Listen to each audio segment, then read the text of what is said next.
Hello everyone. In this video we will be discussing about key factor, limiting factor and those sales mix problems. Now what is a key factor? If we discuss about the key factor is something which is restricting you for producing more. That means suppose for productions we need different kinds of factors. Material is a factor, labor is a factor, say your packing material might be a factor. So if you're having short supply of those particular items, that is whatever is required for production of your a particular product, whatever is required for a particular product, that material you are not getting full supply of the material. At the same time, it may happen that labor also you are not getting that quality of labor or the labor who can help you into production. It may so happen that a special packaging you need to do, you are not getting, you are having material, you are having labor also, but you don't have the packing material. Without that particular packing material, the product will be destroyed or it will be damaged. So in that case, any of the thing can come as a limiting factor or key factor. Okay. Now key factor problems, and there may be multiple of key factors also.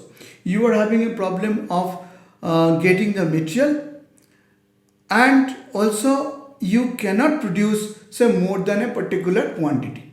Now when it is there that you cannot produce the for more than a particular quantity, in that case the quantity or the demand also is also coming as a key factor. So in that case what will happen? We need to restrict our production. Keeping in view all those limiting factors. Fine. And what will be our purpose? Our purpose is to maximize the profit. Now in this case, remember that the key factor is always mixed with the sales mix problem. That means when the sales mix problems is there, that means key factor, what we are doing here, the key factor is going to help you to find out how many quantity of a particular product will be manufactured. But our purpose is always to maximize the profit. Fine. Now, as I told that there may be number of key factors, we need to prioritize about the key factors. If demand or maximum possible sales or minimum required sales is there, that will come as a subsidiary key factor. What will be the primary key factor? Primary key factor will be coming as a material which is limiting. So material supply or say labor supply means labor hours available. It may be machine hour available also. If the product is manufactured through a machine, so in that case the available machine hours also can be as a key factor. So all these are primary key factor. These are primary key factors. Okay. So if primary key factors are there, after that there may be secondary key factors also. What are the secondary key factors? There may be secondary key factors. Secondary factors are there which can be your maximum production, because you don't have much amount of, demand for that maximum production, or in some case it will be minimum production also is there. Minimum units you need to produce, that also is there. So these are coming secondary. First you need to compare or take the decision on the basis of the primary key factors. Okay. Now when you are taking the decision on primary key factor, financially what we need to calculate. Here we need to identify which is our key factor. If it is material, we need to calculate that which of the three products. Always remember that it is related to the sales mix problem. Sales mix means there are different products, A, B, C, D, 4 products are there. We need to we need to find out which product mix, that is how many units of product A, how many units of product B, how many units of product C will be manufacturing, so that our profit is maximum. Fine. So in that case we need to compare for all the products one particular thing. What is that? We need to calculate this thing, contribution per unit of key factor. Key factor. Which key factor? The primary key factor. Primary key factor. The contribution per unit of primary key factor. What is that? What we need to calculate? The contribution per unit of primary key factor. If the key factor is material, then we will be calculating contribution per kg of material. If we use 1 kg of material to produce product A or 1 kg of material to produce product B, whichever is giving you a higher amount of contribution. Okay. So we need to calculate contribution per unit of key factor. Now these units can be changed, can be different. If our material is the key factor, if our key factor is material, then we can calculate contribution per kg of material, or it may be per liter of material, depending on whether the material we are using, which is into short supply, is whether it is a liquid material or a solid material, or it may be a meter, if it is suppose a cloth. Okay, so depending on what is the unit of that particular material, so we need to find out what is the contribution and which product is giving you the maximum amount of contributions. We will be choosing that for the first time. So that will be the rank 1 product. Suppose there are 3 products A, B and C, and we are getting that A is giving say 10 newton of contribution, B is giving you say 5 newton of contribution, C is giving you say 30 newton of contribution. So obviously C is will give you, so use 1 kg of material will give you 30 rupees of contribution. Fine. So that will be easy for us to rank those products, and we will be giving preference to that particular product.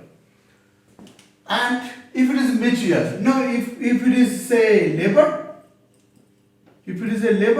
then we need to calculate contribution per labor hour.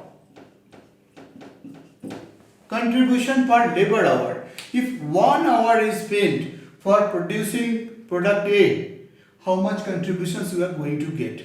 If 1 hour is spent for producing product B, how much contributions we are going to get? And we will be comparing these 3. And similarly, if suppose this is not labor, if it is machine hour, then the same thing we will be calculating contribution per machine hour. Fine. So this is first thing, we will be prioritizing it on the basis of the primary key factor.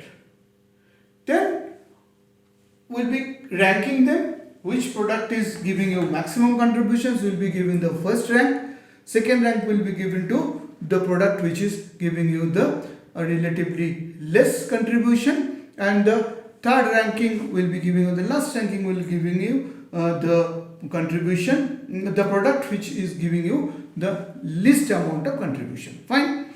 Then the second or the secondary limits will come into force. We can produce, suppose you have found that product C is the most profitable from the point of view of the contribution part, unit of limiting factor. So can we produce the whole of the product of production of in C? That means whole of the material can we use it to produce C? We can do it if we can sell it. If our production capacity is more on the basis of this primary limiting factor, but our demand is less, that means if we produce we cannot make a sale, so in that case those products will be wasted. So in that case we will be producing only to that limit which we can sell. So that is up to the maximum demand which is available into the market, and then we will be switching to the next product.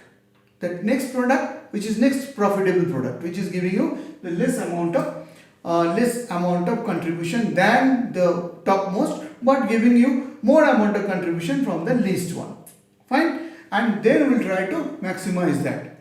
If we don't have a option, or if we don't have a condition that we need to produce all the products, then obviously we will be switching it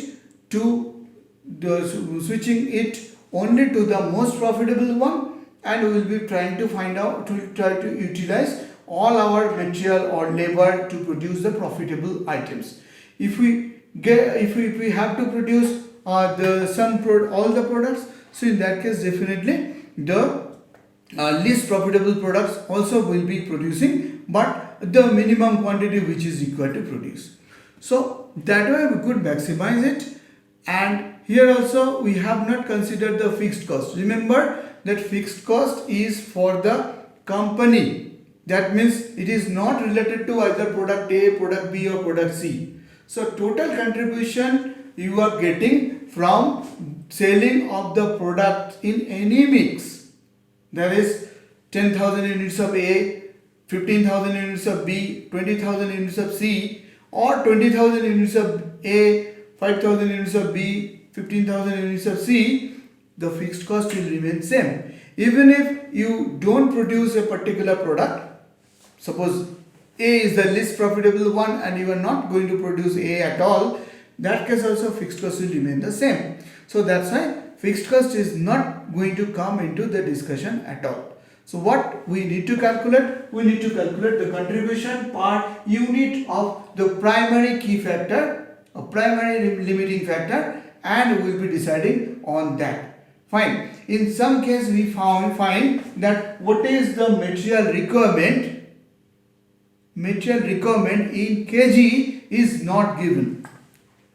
So in that case we need to find it per rupee of material. If we use 1 rupee of material, which product is giving us the maximum amount of contribution? So in that case we need to calculate it on the basis of per rupee of material instead of per kg of material. If we don't know how many kgs are required, etc. No information in the question is given about the quantity of the material. Okay, so in that case, or how many labor hours have been spent, that is not given. So in that case, 1 newton or 1 rupee of labor, whatever time it is. So in that case, we can find it out. So per unit, so unit in that case getting changed from hour or say kg or say ton to rupees. Okay, so that one we need to compare it, calculate it, compare it, rank it, and decide how many units of which product will be producing. That is called sales mix. And how much will be the maximum profit, that also we can easily calculate by adding the contribution and deducting the total amount of fixed cost. Okay, So that is all about the primary and secondary limiting factor, along with your that sales mix problem.